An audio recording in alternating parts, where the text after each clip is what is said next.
오늘 말씀의 제목은 내가 반석 위에 내 교회를 세우리니입니다. 아멘. 이 말씀은 우리 예수님께서 베드로에게 주신 말씀이었습니다. 이 말씀 가운데 반석 위에 내 교회를 세우리니라는 이 말이 아주 중요한 말이고 이 교회의 본질을 담아내는 말이기도 합니다. 반석이라는 단어가 나오는데요. 아시다시피 반석은 단단한 부서지지 않는 돌, 바위를 말합니다. 그 단단한 바위 위에 집을 지었을 때 집이 허물어지지 않겠죠. 흔들리지 않겠죠. 그러나 반석이 아닌 모래 위에 집을 지었을 때 흔들리겠죠. 근데 교회를 어디에다 세우신다고요? 반석 위에 세우신다고 하신 것입니다. 아멘이죠. 근데 이것이 이제 로마 가톨릭에서 이 반석이라는 말을 오역하고 잘못 해석해서 반석은 곧 베드로요. 그러니 사람 위에 세웠다. 그러니 이 사람이 중요한 것이고 그 사람이 곧 특별한 사람이다 해서 교황이라는 특별한 자리를 만들어내기도 했습니다. 왜 이런 오역이 나왔느냐 하면 사실 베드로라는 이 원어의 뜻 자체가 돌, 바위라는 뜻이에요. 그리고 예수님께서 베드로에게 새 이름을 주셨거든요. 그 새 이름이 게바였습니다. 게바라는 말의 뜻도 케파스라는 원어를 쓰는데 반석이라는 뜻입니다. 그러니 베드로의 이름의 의미 자체가 반석이잖아요. 근데 예수님이 그 반석 위에 교회를 세우리니 그랬으니 이 반석이 베드로를 뜻하는 건 맞습니다. 그건 맞습니다. 그런데 중요한 건 그렇다고 해서 이 반석이라는 의미가 베드로의 존재 자체를 말하는 것은 아니라는 거예요. 그래서 베드로라는 특별한 사람 위에 세운다 이런 개념으로 오역해서는 안 되는 겁니다. 어떻게 해석을 해야 되냐 그러면 베드로라는 특별한 존재 위에 세운다는 것이 아니라 그 베드로의 고백 위에 교회를 세우겠다라고 하는 신앙 고백을 말하는 것이었습니다. 아멘입니다. 베드로에게 이 말씀을 하시기 직전에 어떤 상황이 있었냐면 베드로에게 질문을 하시면서 대화를 시작하십니다. 그 질문이 어떤 질문이었느냐? 사람들이 나를 인자를 누구라고 하느냐라고 베드로에게 물으시는데 이렇게 대답하죠. 어떤 사람은 세례 요한이라고 하고 어떤 사람은 엘리야라고 하고 어떤 사람은 예레미야라고 합니다. 그랬더니 예수님이 재차 물으십니다. 그러면 너희는 나를 누구라고 하느냐라고 물으세요. 그때 뭐라고 하죠? 그 유명한 고백이 나오는 거예요. 주는 살아계신 하나님의 아들이시니다. 할렐루야. 이 신앙의 고백을 드린단 말이죠. 그때 이 신앙의 고백을 올려드렸을 때 17절 말씀에 바로 직전 말씀인데 예수님께서 이렇게 말씀하십니다. 이를 내게 알게 한 이는 즉 네가 그렇게 신앙 고백을 했는데 그 고백을 하게 한 이는 혈육이 아니요 하늘에 계신 내 아버지시니라 라고 말을 해 주십니다. 그러니까 그 고백을 깨닫게 하신 하나님을 지금 강조하고 있는 것이지 고백을 한 베드로를 강조하는 게 아니라는 거예요. 이 고백을 하게 하신 이는 하나님이시다라는 것을 강조하고 있는 거예요. 그래서 하나님이 베드로에게 이 고백을 허락하셨고 이 고백을 할 수 있도록 은혜를 주셨기 때문에 베드로가 신앙 고백을 할 수 있었던 것으로 해석하고 그 베드로의 신앙 고백 위에 교회를 세우겠다고 하신 것이에요. 즉 이 반석이라는 말은 신앙 고백이라고 우리가 해석하는 것이 옳다라는 겁니다. 할렐루야입니다. 마태복음 16장 16절에서 17절 위에 시몬 베드로가 대답하여 이르시되 주는 그리스도시요 살아계신 하나님의 아들이시니이다. 예수께서 대답하여 이르시되 바요나 시몬아 내가 복이 있도다. 이를 내게 알게 하니는 혈육이 아니요 하늘에 계신 아버지시니라. 이렇게 답변을 하시고 지금 오늘 본문 말씀으로 와서 그 고백 위에 내가 교회를 세우겠다라고 하신 것입니다. 여기에서 우리는 교회란 무엇인가를 발견할 수 있습니다. 두 가지 의미를 발견할 수 있는데요. 그 첫 번째, 교회란 무엇인가? 첫 번째는 고백 위에 세워졌다. 아멘. 고백 위에 세워졌다. 그래서 교회는 날마다 이 베드로처럼 고백하는 것이 가장 중요한 본질입니다. 이 예수가 그리스도라고, 살아계신 주님이 바로 우리의 구원자이신 예수님이라고 고백하는 것이 날마다 모일 때마다 우리가 고백되어져야 하기 때문에, 예배 드릴 때 우리가 맨 처음에 무엇으로 시작하죠? 신앙 고백으로 시작하잖아요. 그래서 신앙 고백을 하는 거예요. 독일에 가면 고백교회라고 있습니다. 이 고백교회 유래를 살펴보면 1934년에 히틀러에 반대해서 설립된 독일의 프로테스탄트 교회를 말합니다. 이제 히틀러가 자기를 섬기라고 우상으로 삼고 독재를 했잖아요. 그럴 때 교회가 일어났어요. 왜냐하면 우리가 섬길 분은 예수 그리스도밖에 없다라는 이 주장을 가지고, 이 개혁의 마인드를 가지고 프로테스탄트 운동에 동참했던 교회들이 있습니다. 그래서 1935년에 그 다음에죠, 독일 브레멘에서 하나님의 말씀인 예수 그리스도만이 우리는 복종의 대상이요 하는 그 내용을 가지고 바르멘 선언을 합니다. 이 유명한 선언을 발표하면서 히틀러에 대한 불순종, 불복종을 선언했던 것이죠. 많은 박해와 고난과 순교가 있었지만 이 프로테스탄트 교회들은 이 고백을 지키기 위해 애를 썼습니다. 왜냐고요? 이 고백 위에 세워진 교회이기 때문입니다. 그런데 이 고백을 걷어내면 교회가 아니기 때문입니다. 이 고백이 무너지면 어떻게 되는가? 그러면 그 고백이 예수가 그리스도라는 거잖아요. 그러니 우리의 예배의 대상이 바뀔 수가 있는 거예요. 지금 현대교회도 이 고백을 잃어버린다면 우리가 원하는 것, 우리가 갖고 싶은 것을 고백하게 될 겁니다. 하나님의 뜻을 모르고 또 뜻을 알려고도 하지 않기 때문이겠죠. 나를 예배하게 될 거예요. 우리를 예배하게 될 거예요. 아주 오래전에 제가 어떤 교회를 가려고, 청년의 신분으로 교회를 가려고 교회 홈페이지를 뒤지고 전화를 한 적이 있습니다. 그래서 제가 다 이런 사람이고 저는 신학생이고 그러나 교회를 청년 신분으로 다니고 싶어서 전화를 했다라고 했더니 저의 출신을 물어요. 학교를 어디 나왔고. 그래서 그걸 쭉 얘기했더니 그러면 오면 안 된다는 거예요.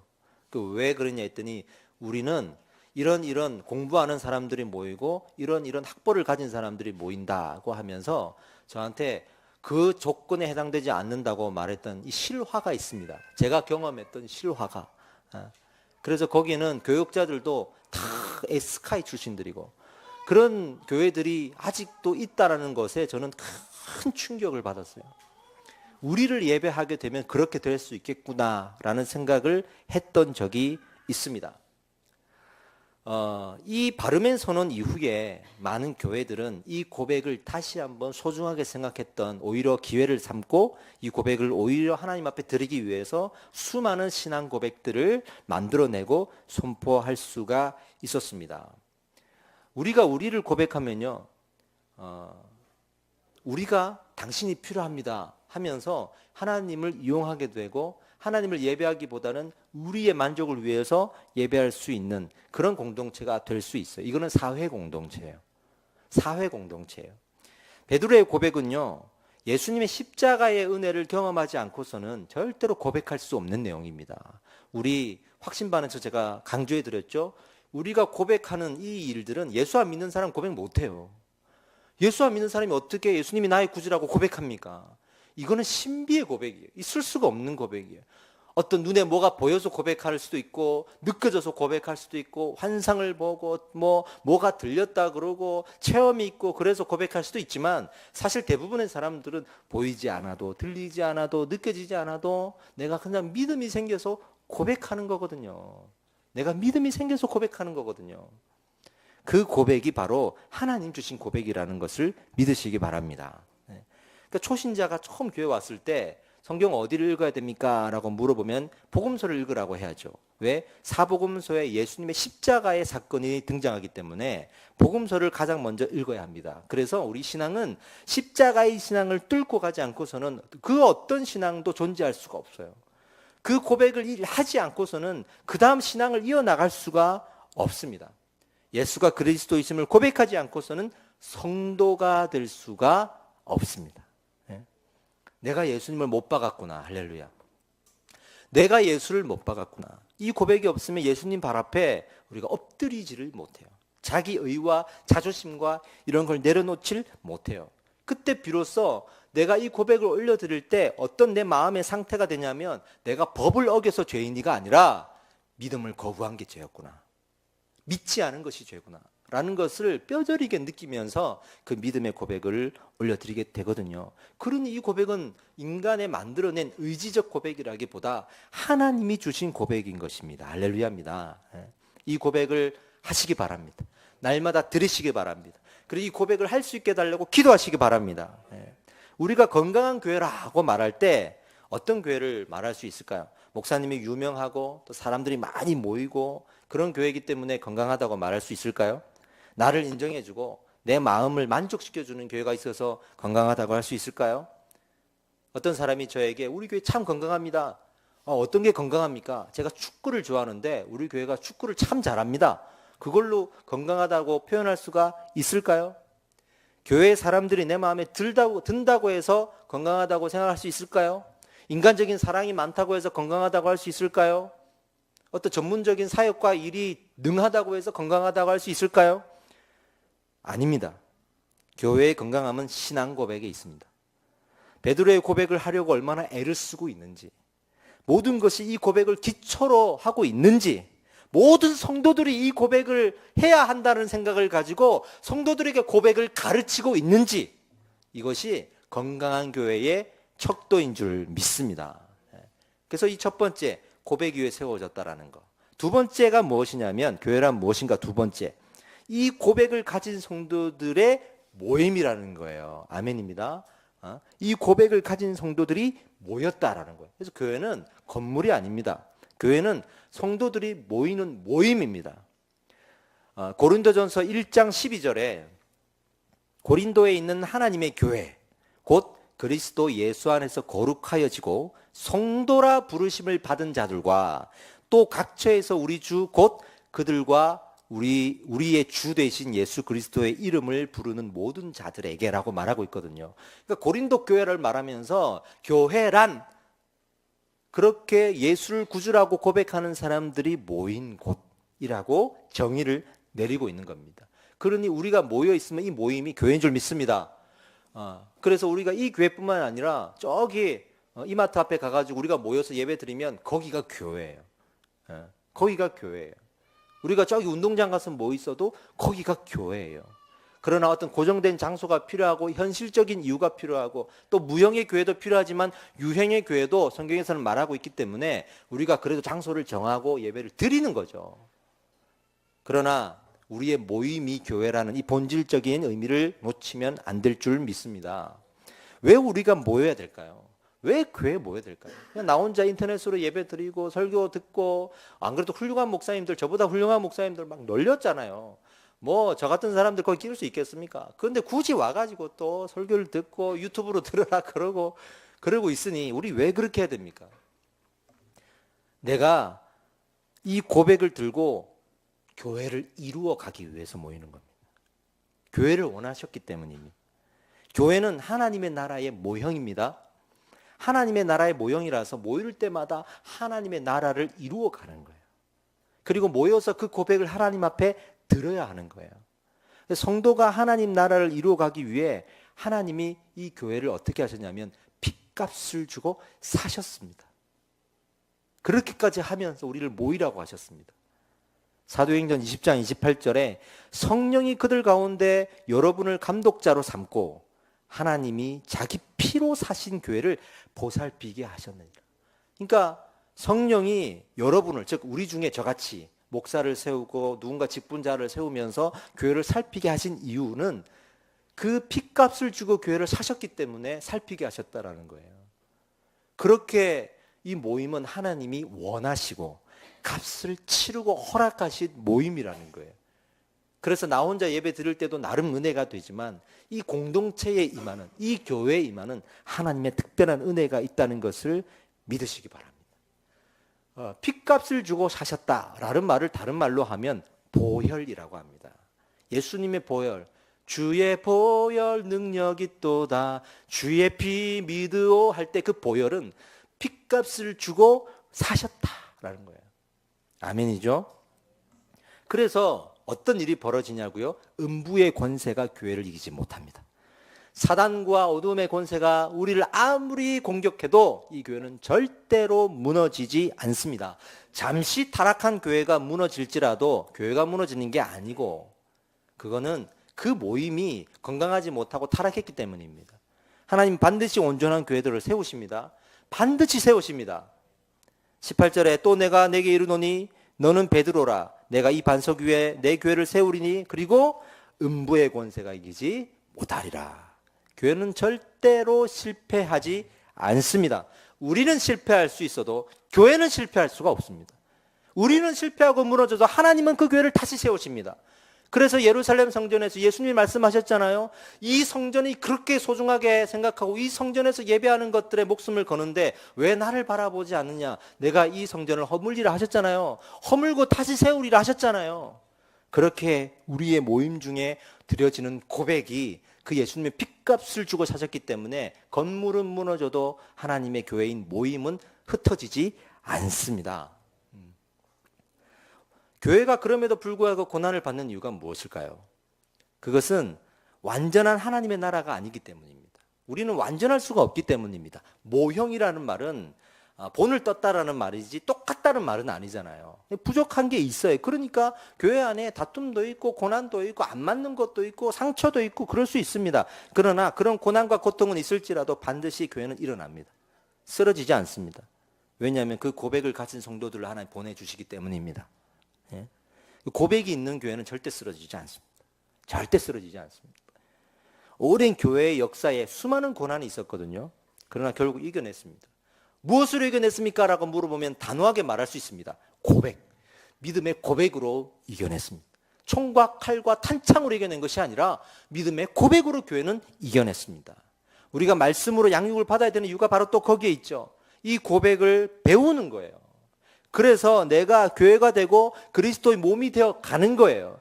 예수 그리스도가 우리의 머리 되시고 우리는 그 몸이 되어서 각 지체로 우리가 교회를 이루어 가는 거거든요. 그러니 우리 모두가 각자의 지체가 되어서 교회를 모여서 이루어 가는 거예요. 얼마나 큰 기쁨입니까? 우리 성도에게 이보다 더 큰 기쁨이 어디 있습니까? 이보다 더 큰 비전이 어디 있습니까? 요한복음 1장 12절에 영접하는 자 곧 그 이름을 믿는 자들에게는 하나님의 자녀가 되는 권세를 주셨으니 이 말씀은 너무 우리가 가볍게 생각하는 거예요. 우리 양육반 3주차에서 제가 강조했던 말씀이죠. 영접하는 자 곧 그 이름을 믿는 자들에게는 그러니 우리는 그 이름 믿을게요 라고 하면 되는 줄 아는데 아니라는 거예요. 여기서 그 이름을 믿는다고 했잖아요. 이름은 원어로 오노마라고 합니다. 그러나 오노마라고만 하지 않고 그 뒤에 대명사 하나가 붙는데 아우토스라는 대명사가 붙어요. 오노마 아우토스. 그러면 이 이름이라는 본질적인 단어 의미가 어떻게 변화되냐면 그의 전부가 됩니다. 모든 것이 됩니다. 예수님의 이름을 고백하는 것으로가 아니라 예수님의 모든 것을 말하는 겁니다. 그리고 그 뒤에 믿는 자들 할 때 믿는다라는 말이 나오는데 이건 피스티오 에이스라는 원어를 씁니다. 즉 전인격적으로 받아들인다. 그의 전부를 내가 전인격적으로 받아들인다. 이게 그 이름을 믿는 자들에게는 입니다. 그래서 우리가 그의 전부가 뭡니까? 말씀 아니겠어요?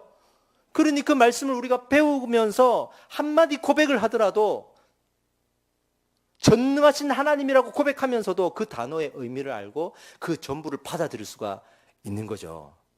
그래서 우리가 말씀을 배워가야 되는 건 줄 믿습니다. 중국에 1966년부터 77년까지 약 10년 동안 문화 대혁명이 있었습니다. 마오쩌둥이 엄청난 이 혁명을 통해 많은 사람들을 힘들게 하고 죽이고 했던 일들입니다. 특별히 이 기독교에 대해서는 엄청난 탄압이 있었던 시기입니다. 그 문화 말살 정책을 통해서 기독교를 탄압하기 시작했는데 서방교회에서는 이 10년 동안 그때 당시 약 100만 명 정도로 추정되는 중국의 크리스찬들이 다 없어진 줄 알았어요. 이제는 다 없어졌다. 교회 문 다 닫았다. 저 핍박 속에 살아남을 수가 없다. 그랬습니다. 그런데 마오쩌둥이 죽고 탄압이 끝나고 문화대혁명이 종결을 짓고 나서 서방교회가 다시 선교사들을 보내갖고 뚜껑을 열어보니까요. 몇 배로 성장해 있는 중국의 지하교회가 있는 거예요. 너무 놀라운 결과, 인류의 교회 역사에 정말 대단한 일이 벌어진 거예요. 그 100만 명 정도 되는 성도가 얼마나 성장해 있든지 2010년 기준으로만 해도 지금 중국의 지하교회 크리스찬 성도는 약 5,800만 명이라고 합니다. 대단한 겁니다. 여러분 중국 단기 선교 한번 가보셨습니까? 중국에 있는 크리스찬 한번 만나보셨습니까? 그 열정과 뜨거움은 비교할 수가 없습니다. 제가 가서 강의를 하는데 4시간 강의를 했는데도 눈 깜빡하지 않아요.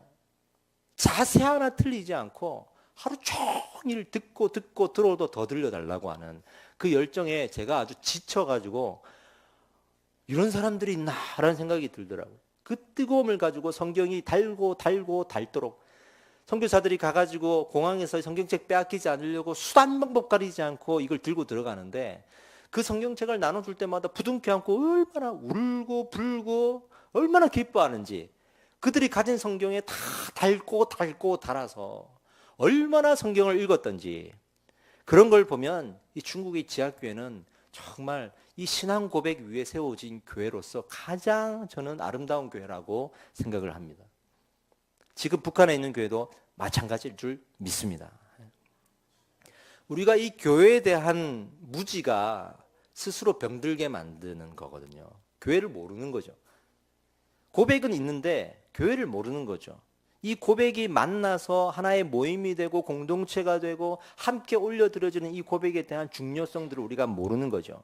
한 번의 고백만으로 세례를 받고 봉사와 헌신만으로 직분을 받는 이런 단순한 체제 안에서 우리는 공동체의 고백을 잃어가고 있을 수도 있는 거예요. 스스로를 하나님의 나라의 모형으로 하나님의 교회를 세워가는 지체로 이끌어갈 힘이 없는 거예요. 이 고백이 없으면. 그 다음 말씀에 보면 내가 천국 열쇠를 내게 주리니 그랬잖아요. 이 천국 열쇠가 뭐겠습니까? 천국은 그 앞절에 나오는 교회를 의미합니다. 교회의 열쇠를 주겠다는 거거든요. 이 말은 또 논리적으로 어떻게 푸냐면 교회를 통해서 그 천국을 이루어 가겠다라는 하나님의 말씀이에요. 이 교회를 통해서 하나님의 나라를 보여주겠다고 하는 하나님의 특별한 열쇠를 주신다는 메시지예요. 그러니 우리가 이 교회를 통해 누릴 수 있는 특별한 은혜가 얼마나 큰지를 알게 되는 거 아니겠어요? 그래서 교회를 통해서 우리가 특별한 은혜를 누리게 될 때 무엇을 누립니까? 예배할 때, 기도할 때, 말씀을 배울 때 그 특별한 은혜가 임한다는 것을 믿으시기 바랍니다. 예배할 때 교회 예배를 통해 하나님 영광 받으십니다. 특별한 영광을 받으십니다. 기도할 때 2-3사람이 모인 곳에 나도 있다고 하셨습니다. 함께 모여서 기도하는 일이 얼마나 큰 응답을 이루어내고 세상을 변화시키는 일인지 우리는 알아야 될 줄 믿습니다. 말씀을 배울 때 교회의 사명은 말씀을 가르치는 것이라 그랬습니다. 내가 배우지 않는데 어떻게 가르칠 수 있겠습니까? 우리가 함께 모여서 말씀을 들어야 될 줄 믿습니다. 사단이 교회를 무너뜨릴 때 2가지 방법으로 무너뜨려요. 첫 번째는 교회 안에서, 하나는 두 번째는 교회 밖에서 무너뜨리는데, 교회 안에서는 교회를 어떻게 무너뜨리냐면 교회로 모이는 것을 방해합니다. 모이지 못하도록 방해합니다. 그리고 교회 밖으로는 교회가 세상을 향하여 죄를 말하지 못하도록 방해합니다. 그러면서 교회가 힘을 잃어가는 거예요. 왜냐하면 모이지 못하고 죄를 말하지 못하면 우리의 신앙의 고백이 힘을 잃어가요. 그리고 거기에 적응하고 살아가려면 이 고백을 버릴 수밖에 없단 말이죠. 그래서 이 2가지 공격 방법으로 우리는 무너뜨립니다. 한번 살펴봅시다. 첫 번째, 성도들이 교회로 모이는 것을 방해한다고 했습니다. 왜냐하면 교회가 하나님의 나라이고 모형이라 그랬잖아요. 그러니까 하나님의 특별한 은혜가 있는 자리고, 그렇다면 그 모임을 폐할 수 있도록 노력을 하겠죠. 히브리서 10장 25절에 모이기를 폐하는 어떤 사람들의 습관과 같이 하지 말고 오직 권하여 그날이 가까움을 볼수록 더욱 그리하자. 할렐루야. 교회는 모여야 될 줄 믿습니다. 모이기에 힘써야 될 줄 믿습니다. 근데 어떤 사람들은 그 모이기를 폐하기를 바라고 방해하는 사람들이 있는데, 이런 사람들과 같이 하지 말라고까지 말할 정도로 교회는 모여야 하는 곳입니다. 모여야 하는 것입니다. 그러니까 기도하기를 원하고 또 말씀을 배우기를 원하는 모임만큼은 여러분들이 사수하실 줄 믿습니다. 그리고 응원해 줘야 될 줄 믿습니다. 아멘. 저희는 이렇게 일주일 동안 양육 모임이 막 돌아갈 때 제가 참 감사했어요. 그렇게 시간을 내어서 밤중에 달려오고 낮에 또 먼 거리에서 또 서로가 만날 수 있다는 것 자체는 이 교회가 가장 건강하다고 하는 하나의 증표거든요. 그런 모임들이 많아질 줄 믿습니다. 제가 섬겼던 교회에 어른 목사님이 하셨던 말씀이 기억나요. 인생을 돌아보면서 가장 기뻤을 때, 목회하면서 가장 보람이 되었을 때는 언제냐 그러면 성도들이 그 밤늦은 시간에 교회로 달려와서 말씀을 가르쳐 달라고 할 때, 그때 참 목회를 잘했구나 라는 보람이 들더라는 거예요. 다른 게 아니라 바로 여러분들이 이 고백을 배워가는 것에 힘쓸 때, 그 모임을 패하지 않으려고 힘쓸 때 우리는 가장 건강해질 줄 믿습니다. 교회는 세워진 것이 아닙니다. 세워져 나가는 것입니다. 그래서 때로는 세워지다가 좀 허물어지기도 하고 좀 어디 좀 고장나기도 하고 막 그러겠죠. 그래도 우리는 하나님께서 예수 그리스도 다시 오실 때까지 이 교회를 계속 불완전하지만 세워나가는 거예요. 예수님이 머리 되시고 우리는 몸이 되어서 각자 주신 은사대로 빈자리를 채워 나가시는 거예요. 그제 우리 금요일 날 제가 이 자리에서 말씀드린 내용인데, 교회는 완벽할 수 없어요. 그래서 하나님께서 각자의 은사를 주셨습니다. 근데 그 은사가 누구 한 사람이 다 가질 수 있는 게 아니고요. 우리가 모두가 각자 가질 수 있습니다. 각자. 하나님은 이 각자를 더 강조합니다. 그래서 고린도전서 12장 29절 31절에 다 사도이겠느냐? 다 선지자이겠느냐? 다 교사이겠느냐? 다 능력을 행하는 자이겠느냐? 다 병 고치는 은사를 가진 자이겠느냐? 다 방언을 하는 자이겠느냐? 다 통역하는 자이겠느냐? 너희는 더욱 큰 은사를 사모하라. 내가 또한 가장 좋은 길을 너에게 보이리라 하면서 12장이 끝나고 더 큰 은사가 뭐냐면 사랑으로 넘어가서 고린도전서 13장 사랑장으로 넘어가는 거예요. 그러니 우리가 은사를 못 가졌다고 해서 우리가 불안해할 필요 없어요. 그게 중요한 게 아닙니다. 각자가 은사가 있습니다. 각자가 은사가 있어요. 말씀을 가르치는 은사가 있고, 찬양 음악을 하는 은사가 있고, 섬기는 은사가 있고, 밥을 하는 은사가 있고, 뒤에 장비를 만지는 은사가 있고, 각자가 은사가 있으면 그 은사대로 섬기고 그 은사가 모여서 교회를 이루면 되는 것이지, 한 사람이 다 못한다고 해서 우리가 불안해할 필요가 없다라는 거예요. 그렇게 모여지는 그 모임을 교회라고 하는 것이고, 진작 우리가 신경을 써야 될 때는 그렇게 모임으로써 다른 은사를 가진 사람들을 인정하고 사랑해 주는 거예요. 사랑해 주는 거예요. 그래서 더 큰 은사를 사모하라. 이렇게 하나님께서 말씀하시면서 이 교회의 모임을 그렇게 모임으로 가질 수 있도록 권면하시는 겁니다. 그래서 이 고린도전서 13장 사랑장은요, 하나님의 명령입니다. 교회의 사랑은 하나님의 명령입니다. 저는 사랑하지 않을 거예요. 아니에요. 명령입니다. 성경에 나오는 예배하라, 찬양하라, 사랑하라, 기도하라, 전부 다 명령이에요. 구약의 이 명령에 불순종했을 때 하나님이 생명을 거두어 가시고 한 나라를 패망하게 하시는 놀라운 하나님의 심판이 있었습니다. 그래서 지금 예수 그리스도의 보혈, 즉 피값으로 우리의 그 잘못들을 덮어주고 계시고 회개하면 용서해 주시지만 하나님의 명령은 유한합니다. 하나님의 명령은 지금도 존재합니다. 할렐루야. 그러니 우리는 모여서 이 사랑함으로써 더 큰 은사를 사모하고 모이기에 패하기를 조심하면서 애써 모이고 이 고백을 올려 드려야 되는 겁니다. 아멘. 자, 그러면 교회 바깥으로는 이 교회를 무너뜨리기 위해서 어떻게 공격하느냐 하면 죄를 말하지 못하도록 방해하는 거예요. 그러니까 죄를 브랜드화시키고 죄를 되게 아주 좋은 이미지로 이미지화시키는 작업들을 사단이 하고 있습니다. 제가 사실은 이거는 외부에 집회를 나가면 하는 예화 중에 하나인데요. 저는 이제 공포 영화는 보지 않습니다. 왜냐하면 공포 영화를 보면 무섭잖아요. 처음에 보고 절대로 나는 공포 영화 보지 않겠다. 그리고 집에 와가지고 잠을 자다가 어떻게 합니까? 그 공포의 쾌감이 와요. 그리고 다음에 또 공포 영화를 보게 되고, 또 나는 다시는 안 보겠다 하면서 그 다음에 더 무서운 걸 보게 되고, 이제 웬만한 무서운 걸 보게 돼도 무섭지 않아서 더 무서운 걸 보게 되고, 그러면서 이 무서움에 적응되어져 가거든요. 그러면서는 또 그 영화 속에 나오는 귀신이라는 존재에 호감을 가지게 됩니다. 예전에 제가 학생 시절에 대학교 때인가요 나왔던 일본의 그 귀신 영화 중에 우물가의 여인이 나오는 장면이 있어요. 우물가에서 여인이 나와가지고 TV 밖으로 튀어나오잖아요. 그 우물가의 여인이 저는 되게 충격적이었거든요. 근데 사실은 얼마 지난 이후에 지금은 모르겠지만 이 조그마한 미니 어처 캐릭터 같은 게 나올 때 세상에 그 귀신의 형상이 캐릭터로 만들어져 가지고 나오고 어느 순간 이모티콘에도 나온 적이 있었어요. TV에서 머리 이렇게 내밀어 가지고 이렇게 이런 걸 보면서 야, 귀신이 이제는 연예인이 됐구나. 귀신이 연예인이 됐어요. 막 살인자, 연쇄살인범 이런 사람들이 이제는 캐릭터가 돼가지고 우리가 그걸 즐길 수 있도록 만드는 거죠. 드라마 중에 도깨비라는 드라마가 한동안 인기를 끌었잖아요.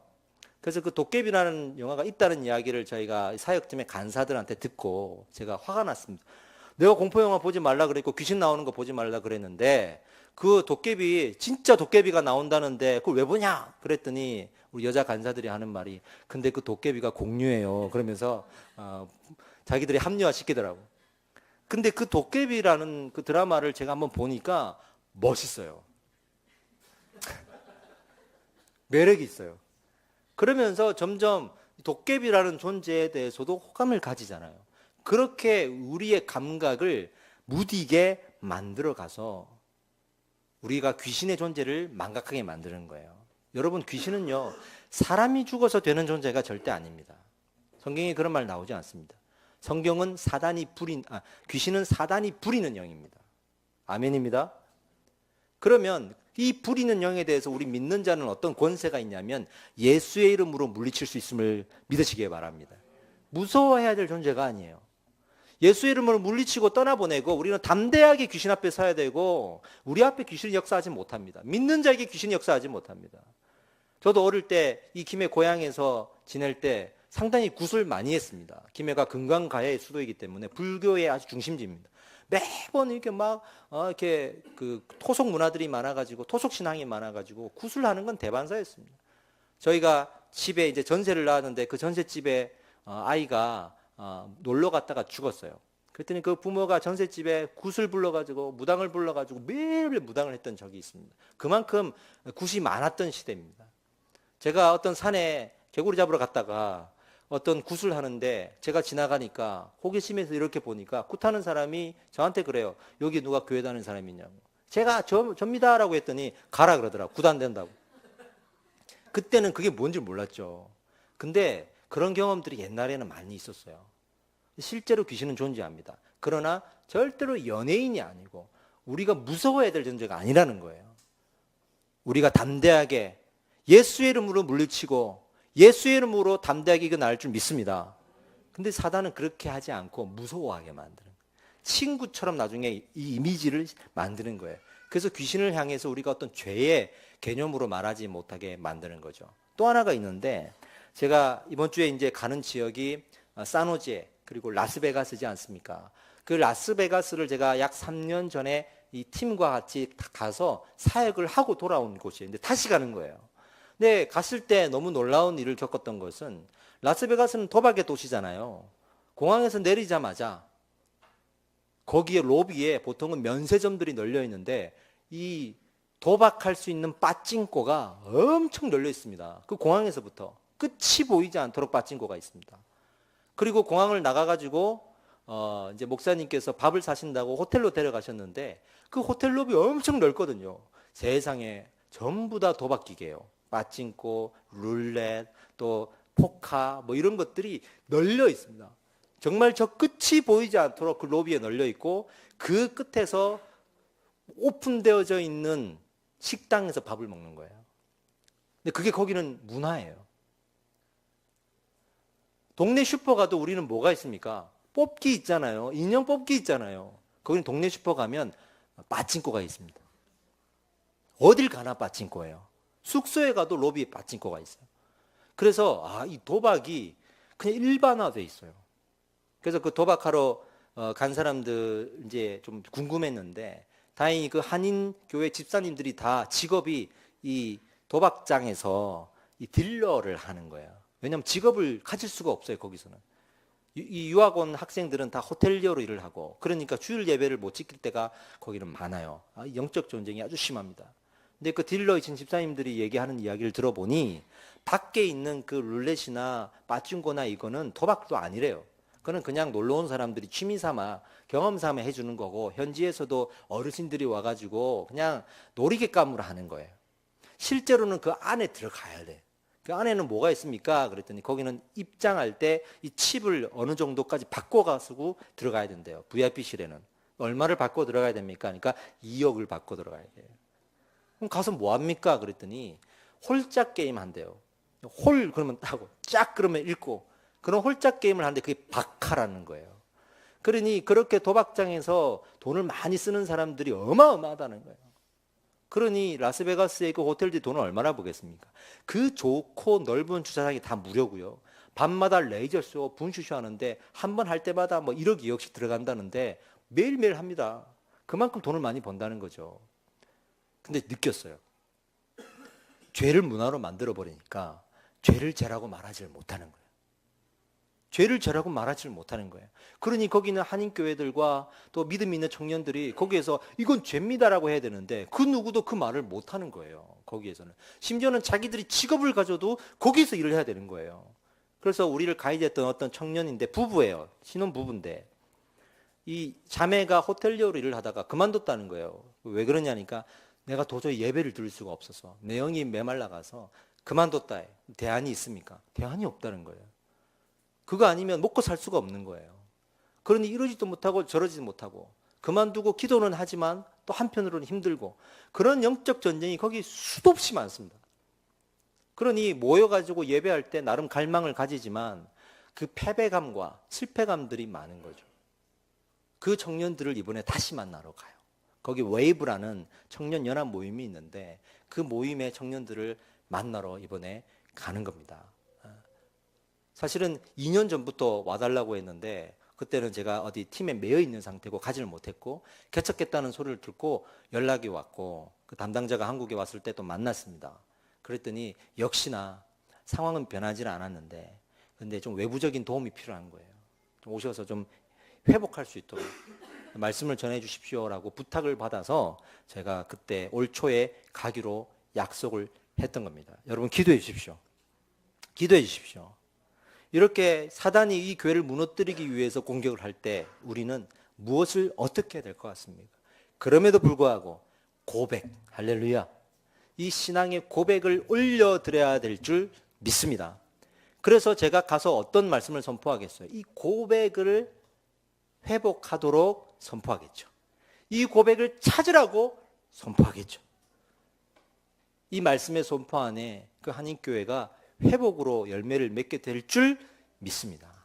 아울러 우리 교회가 또 그 교회를 기도로 지원하면서도 그 고백 위에 세워져 가는 건강한 교회가 되어야 될 줄 믿습니다. 우리 잠깐 이제 기도할 텐데 여러분 우리 안에 이 고백이 있다면 그것이 하나님께서 가장 기뻐하시는 일인 줄 믿습니다. 세상의 능력과 재능보다도 내 안에 이 신앙의 고백이 있어야 하는 것인 줄 믿습니다. 기도할 때 두 가지를 위해서 기도해 주십시오. 하나님, 이 교회가 이 고백 위에 정말 하나님이 원하시는 하나님 나라의 모형으로서 건강하게 세워져 갈 수 있도록, 또 하나는 그 미국의 한인교회에 죄를 죄라고 말할 수 없는 그런 문화 속에서도 고백을 지켜내고 고백을 하나님께 드릴 수 있는 그런 교회들로 하나님 회복시켜 주시옵소서. 함께 기도하면서 이 모든 이 말씀을 담아서 이 고백을 담아서 하나님 앞에 올려 드리겠습니다. 기도하겠습니다.